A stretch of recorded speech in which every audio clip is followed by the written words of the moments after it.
नमस्ते सभी honourable board members को। बैठिए। Thank you.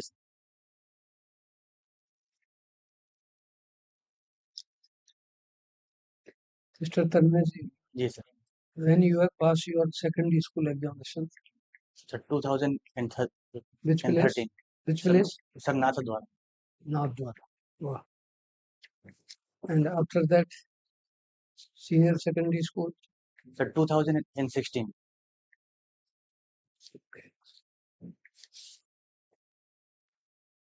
After that, you have completed your law education from Nagpur. Yes. And after passing your law examination, what are you doing? Sir मैं preparation कर रहा हूँ दूसरी exam की 2022 के। जैसे ही सर मैं ग्रेजुएट हुआ उसके बाद ही सर मैं प्रिपरेशन में लग गया। ये आपका पहली बार अपियर हुए? जी सर, आज तक Graduate से? पहली बार। जी सर। अच्छा, इसके अलावा कोई और स्टेट में भी दिया एग्जाम? जी सर, सबसे पहले गुजरात में दिया था। जी। उसके बाद मैं एमपी में दिया, फिर हरियाणा में दिया, फिर झारखंड में, और फिर उसके बाद सर ये सर आरजेएस में। वहाँ पर क्या आपका क्या परिणाम रहा?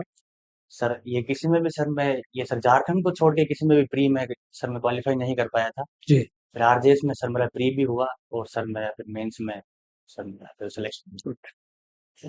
तो mister Joshi, Nathdwara is very famous place. जी तो इसके पीछे क्या भौगोलिक ऐतिहासिक हिस्ट्री है? सर, धार्मिक दृष्टि से अगर देखा जाए तो श्रीनाथ जी का एक बहुत ही प्राचीन और प्रसिद्ध मंदिर यहाँ पे स्थित है, जिसके अंदर कृष्ण भगवान की एक अवतार की मूर्ति स्थापित है। जब उन्होंने गोवर्धन पर्वत को उठाया था तब की ये मूर्ति है। और ऐतिहासिक दृष्टि से अगर देखा जाए तो हल्दी घाटी का जो युद्ध हुआ था खमनोर, तो वो नाथद्वारा तहसील के अंतर्गत ही थी। जी ये श्रीनाथ जी जी का श्री विग्रह कहाँ से लाया गया? सर, ये मथुरा में जतिपुरा नाम का एक गांव है। वहां पे सर गोवर्धन पर्वत की पहाड़ियों से सर ये सर मूर्ति को निकाला गया था। और वहां से सर औरंगजेब के आक्रमण ये सर आक्रमणों से बचाते हुए नाथद्वारा में स्थापित किया गया। तो वो किस काल का समय था? सन वर्ष कब का क्या है? सर एग्जैक्ट सर सन तो मुझे सर अभी आइडिया नहीं है, पर मैं गेस लगा सकता हूँ। अच्छा, तो ये मेवाड़ के जो शासक थे, जी वो किसी अपने इष्ट देव को ही शासक मानते हुए जी और एज ए ट्रस्टी शासन करते थे। कौन से इष्ट देव को सर, follow करते श्री एकलिंग नाथ जी जो उदयपुर जिले में स्थित है, कैलाशपुरी गांव में उनका मंदिर है। वो सर बप्पा रावल के द्वारा सर बनवाया गया था। तो उन्हीं को वह महाराजा धीराज की उपाधि से ये सब जानते हैं मेवाड़ में। और उनके दीवान के रूप में वह उदयपुर से राज करते हैं। अच्छा। तो जोशी जी ये बताइए, राजस्थान हाईकोर्ट का मुख्यालय कब कहाँ स्थापित किया गया? सर जोधपुर में कौन राजस्थान से है। सन में से प्रारंभ हुआ? और ये जोधपुर में क्यों किया गया? दूसरी यहाँ जयपुर जब कैपिटल था, यहाँ क्यों नहीं किया गया? सर जोधपुर की ज्योग्राफिकल लोकेशन से मुझे ऐसा ऐसा लगता है कि वह ये सर बीच में ना ना, स्थित है इसके राजस्थान। कारण भौगोलिक कारण नहीं है। आपकी हेल्प कर रहा हूँ। जी सर। कोई पॉलिटिकल कारण हो सकते हैं या कोई और वजह हो सकती है। राजस्थान के एकीकरण के बारे में पढ़ा है? जी सर। फिर ये जो यहाँ पर कितनी वो थी रियासतें, तो उनकी कोई टर्म्स कंडीशन थी जब राजस्थान का एकीकरण हुआ? तो सॉरी सर, अभी क्या एग्जैक्ट में याद। जैसे राजस्थान के ज्योग्राफिकल दृष्टि से जी कौन सा डिस्ट्रिक्ट जो है मध्य में आता है? सर, अजमेर। और गुड जी सर। Good good. तो ऐसे कौन कौन से जो है कार्यालय हैं जो स्टेट लेवल के हैं और अलग अलग संभाग में है? सर एक तो आरपीएससी है, अजमेर में स्थित है। जी सर पुलिस मुख्यालय जयपुर में स्थित है। जी। राजस्थान हाईकोर्ट की प्रिंसिपल बेंच है वो सर जोधपुर में स्थित है। यहाँ ये जयपुर बेंच यहाँ कब जयपुर बेंच कब में कब प्रारंभ हुई? सर एग्जैक्ट ईयर का सर अभी। अच्छा। और उदयपुर आपका आपका उदयपुर संभाग में है। जी सर। उदयपुर के अंदर ऐसे कौन कौन से जो है ऑफिसेज हैं जो स्टेट लेवल के हैं? सर एक तो सर मैं अभी याद कर पा रहा हूँ, जो हिंदुस्तान जिंक का सर एक ऑफिस है वहाँ पर। ना ना, वो गवर्नमेंट का है, गवर्नमेंट का है। जी सर, वो उसमें सर गवर्नमेंट के सर ज्यादा हिस्से पर। नहीं नहीं, मैं स्टेट गवर्नमेंट के प्योरली जो ऑफिसेज है ना, जी सर। जिनका प्रशासनिक जी स्तर से जिनका मुख्यालय जी उदयपुर में हो। सर, भी एग्जैक्ट कोई मैं सर याद नहीं। ये इसलिए पूछा जाता है कि भाई आपने 5 ईयर जो कोर्स है ना, जी उसके अंदर आर्ट्स के भी सब्जेक्ट हैं, और एक जुडिशियल मजिस्ट्रेट को का पूरा ज्योग्राफिकल, आपकी नियुक्ति कहीं भी हो सकती है, तो वहाँ की लैंग्वेज है, वहाँ का जो है अ, आर्थिक कैसी स्थिति है, वहाँ कस्टम्स हैं, वहाँ की बोली है, वहाँ के अन्य हैं। उस दृष्टि से मैं आपकी एक तरह से आपको मदद कर रहा हूँ। जी सर। जैसे खनिज विभाग का मुख्यालय है, जी सर। आबकारी का है। जी ये जोधपुर में इनकी जो रियासतों के शासक थे, उस समय उनकी टर्म्स कंडीशन थी, जी आपको सर। एक एक राजस्थान का एकीकरण करने की दृष्टि से अलग अलग। जी जैसे अब सीनियर सेकेंडरी स्कूल का जो वो है व्यवस्था जी सर। एजुकेशन की प्रशासनिक, वहां पर कहाँ पर है इसका जो, सर अजमेर। नहीं नहीं नहीं, ये तो माध्यमिक शिक्षा बोर्ड का है। जी प्रशासनिक जो ढांचा है ना, जिसके अंदर सेकेंडरी टीचर्स का, प्रिंसिपलों का, जी हायर सेकेंडरी स्कूलों का और इनका बीकानेर, जी सर। वो हम लोगों को जो है इस संबंध में एक लॉ के अलावा आपको जी सामान्य कितनी जो है पूरे राजस्थान के बारे में क्या वो है, ये आपसे पूछा जा सकता जी सर। है। इसलिए जो है आपका फेवरेबल सब्जेक्ट जो है क्रिमिनल का, सिविल का, या जो है उनका कौन सा है जिसमें आप अपने आप को उपयुक्त अच्छा सर पाते सीपीसी में थोड़ी मेरी अच्छी कमांड है। हैं? अच्छा, ये रेस्ट ड्यूटी कहता क्या होता है? सर देश ड्यूटी घाटा का प्रिंसिपल सेक्शन 11 में दिया गया है। इसके अंतर्गत कोर्ट सर ऐसे मामले को ट्राई नहीं करेगी जिसमें सर मैटर इन इशू जो है वो previously and substantially in issue किसी फॉर्मल सूट में पहले ही डिसाइड हो चुका है, सेम पार्टीज के बिटवीन में, या फिर अगर कोई पार्टी उन्हीं के सेम टाइटल के अंदर अगर ये वो क्लेम करती हो सर, तो सर वहाँ पे बाहर सेम पार्टी और सेम उसके ऊपर, और जो किसी जिस इशू पर विवाद है लगे। वो भी तो सेम होना चाहिए ना। जी सर। क्या सपोज कोई शेड्यूल ट्राइब की महिला है जी और अपना डाइवोर्स पिटीशन पेश करना चाहती है, तो किस कोर्ट में जुरिडिक्शन है उसका? Sir family court.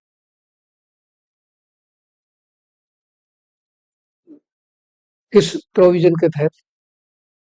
Sir order sir order order 32A में सर प्रोसीजर दिया हुआ है। क्या? और सर फैमिली कोर्ट को सर एक्सक्लूसिव जुरिडिक्शन प्राप्त है मैट्रिमोनियल डिस्प्यूट्स को।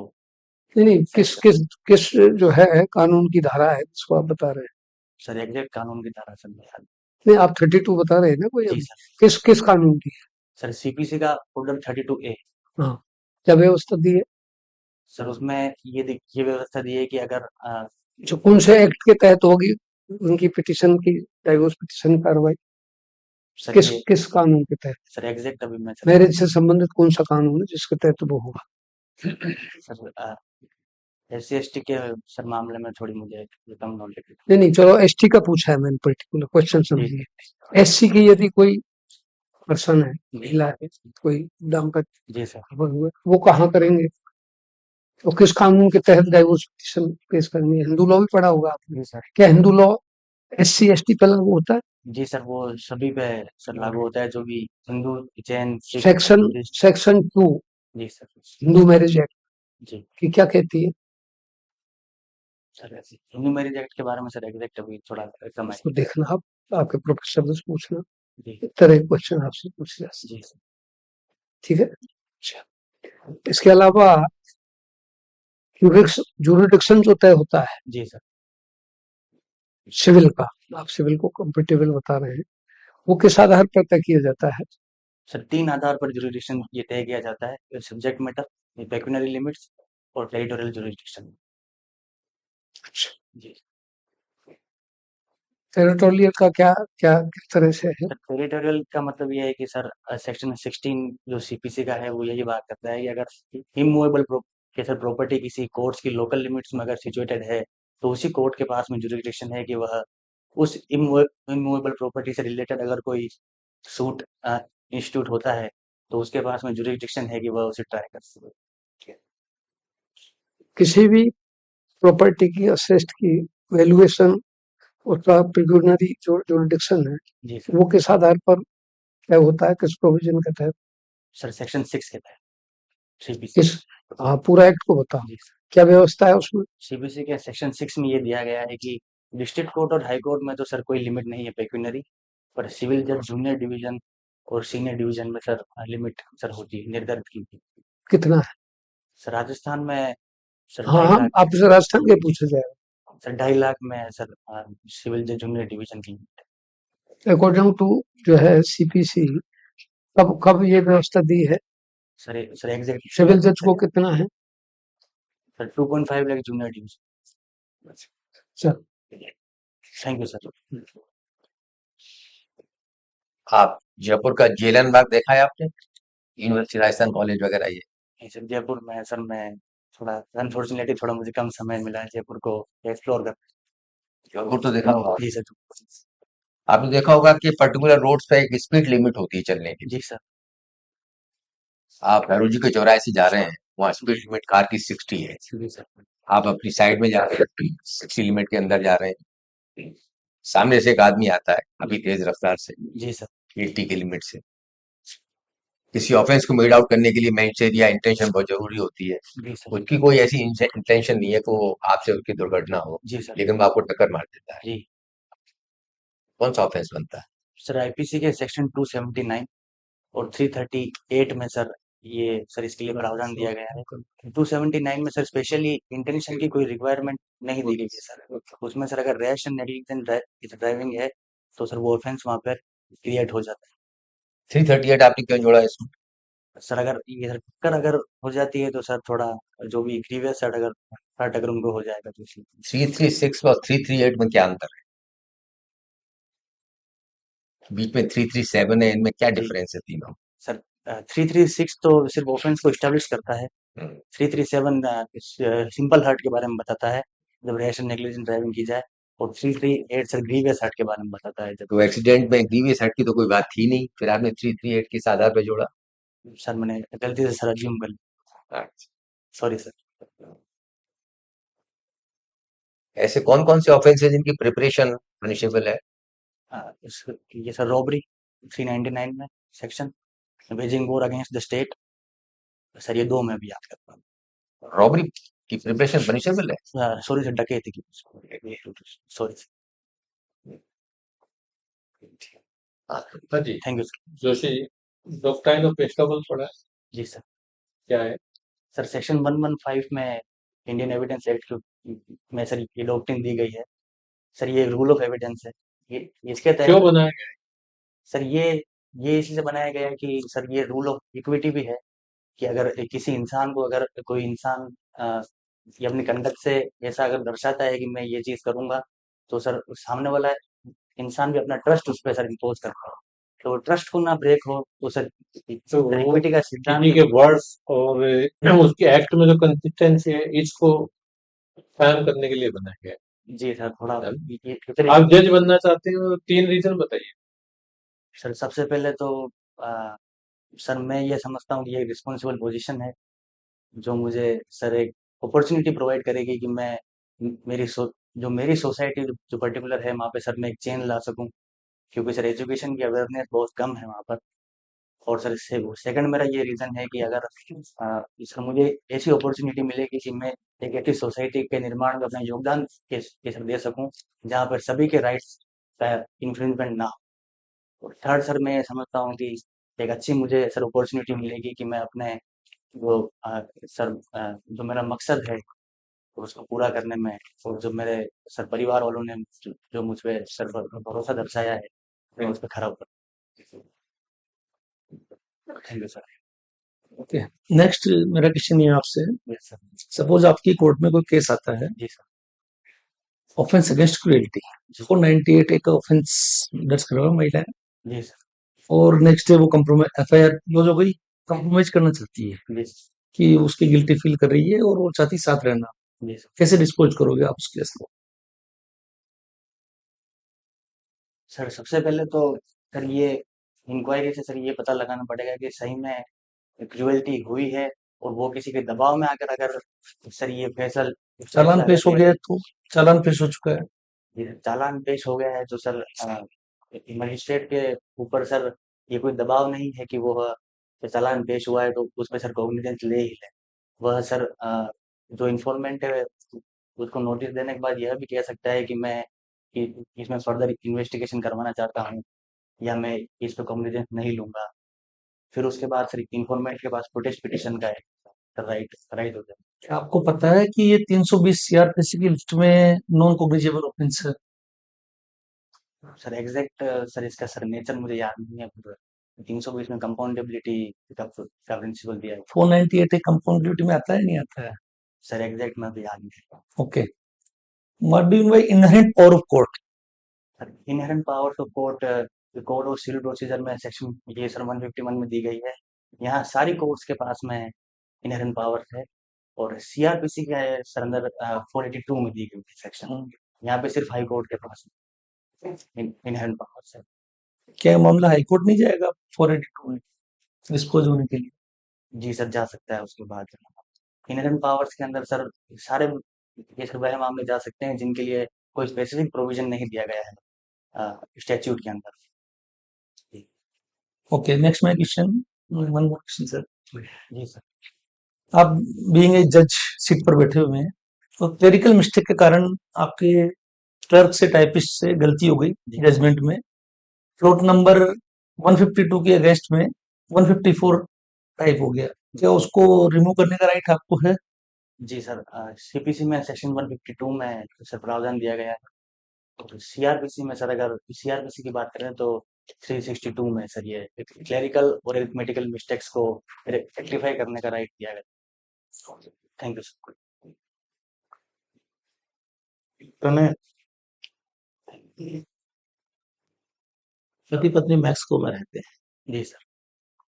उनमें झगड़ा हो गया, पत्नी इंडिया आ गई, पति ने मैक्सिकन कोर्ट में डिवोर्स की पिटीशन फाइल कर दी और उसकी तामील नहीं हुई समन्स वगैरह की प्रॉपर तरीके से, ठीक है ना, उसने कोर्ट ने एक्सपायरिटी डिक्री कर दी। यहाँ लेडी ने आके सीआरपीसी 125 में मेंटेनेंस के लिए हस्बैंड पर क्लेम किया, उसको समन वगैरह वहां पहुंचाएगी, तो पहुंचे तो वो आया तो बोले साहब मेरे पास तो डिवोर्स की डिक्री हो चुकी है पहले से, तो अब सिविल यहाँ जो कोर्ट है वो क्या करेगी? सर सेक्शन 13 सीपीसी में अगर कोई जजमेंट जो है वो कॉम्पिटेंट कोर्ट ने अगर दिया गया है और उसकी सर्टिफाइड कॉपी अगर पेश की इज जाए। That competent court? Maximum court is that competent court? Sir अगर वो ये सर डिस्ट्रिक्ट कोर्ट है तो सर कॉम्पिटेंट नहीं होगी क्योंकि सेक्शन ये 125 सीआरपीसी सर मजिस्ट्रेट के सामने पेश होती है। नहीं, वो कॉम्पिटेंट कोर्ट है कि मैक्सिमम कोर्ट है जिसने ये डिक्री दी? सर सेंट्रल गवर्नमेंट ने अगर नोटिफिकेशन में ऑथराइज किया है तो सर वो ये बताया हुआ है ना सीपीसी में ही कि ये कोर्ट ने किया हो, जब सर्विस ही नहीं हुई समन्स की प्रॉपरली, उस लेडी को सुनाई नहीं गया, जी ठीक है ना, एक्सपायरिटी कर दी, जी सर। तो वो डिक्री को ही वो नहीं सही नहीं मानेगी यहाँ की कोर्ट, ठीक है ना। अच्छा एक चीज बताओ कि एक हस्बैंड की जो वाइफ है जी किसी अपने फ्रेंड के साथ रह रही है, घूम रही है, उसी घर में रहती है और सुप्रीम कोर्ट ने 497 डिलीट कर दिया, अब क्या रिलीफ है उसके पास? क्रिमिनल रिलीफ क्या है? हस्बैंड को क्या क्रिमिनल रिलीफ है?